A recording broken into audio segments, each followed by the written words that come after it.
One of the websites that I chose for my students to be able to use is factcheck.org. As a journalism teacher, one of the points of emphasis for me is making sure that our students think critically.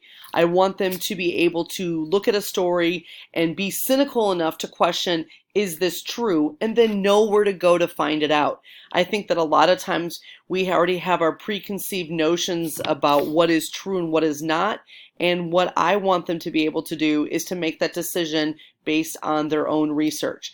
And so we have tried out many different uh, fact-checking sites. The Washington Post has one that is dedicated specifically to President Trump and what he says, determining whether it's 100% true, 100% false, whatever it might be. Please note that my purpose in this is not to push some sort of an agenda politically. It's just that we need kids who can think critically, whatever their political leanings are, because we want them to be adults who can think critically. And so this is I'm very careful about pointing out that any politician can be found on these pages. You could ask any question about any politician, and maybe Fact Check will look that up for you if it is not already there. And so we keep this as just a fact-finding area, which I think is really important.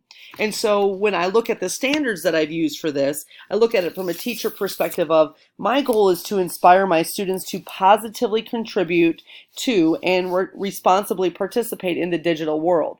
It's really necessary that with so much information out there that we have people who are willing to go and ask questions. And is this right? Is this not right?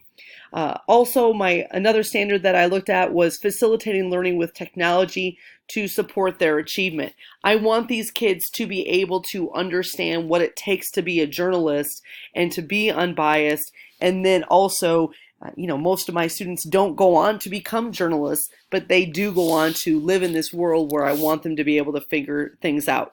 So we go in here, and one of the things that we can do is right here we have this Ask Fact Check. Here is the question. It was, did President Trump donate $1 million to hurricane relief efforts in the Bahamas? Despite social media claims to the contrary, please note this is not a President Trump saying this. This was just social media claims. There is no evidence of such a donation. He did, however, donate to relief efforts in 2017 after Hurricane Harvey. One of the big issues after the 2016 election that we focus on a lot is the fact that Facebook played such a role in the election. And I think we tend to believe whatever pops up on social media. I'm not sure why that is, but so many people do that regardless of what their political beliefs are. And so this question did come from a Facebook post.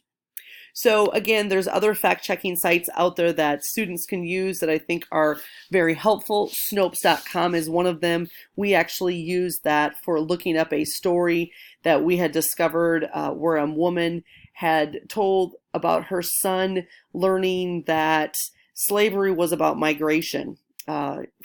And my students were floored by this, and so they went looking to see, is this actually in a textbook in Texas?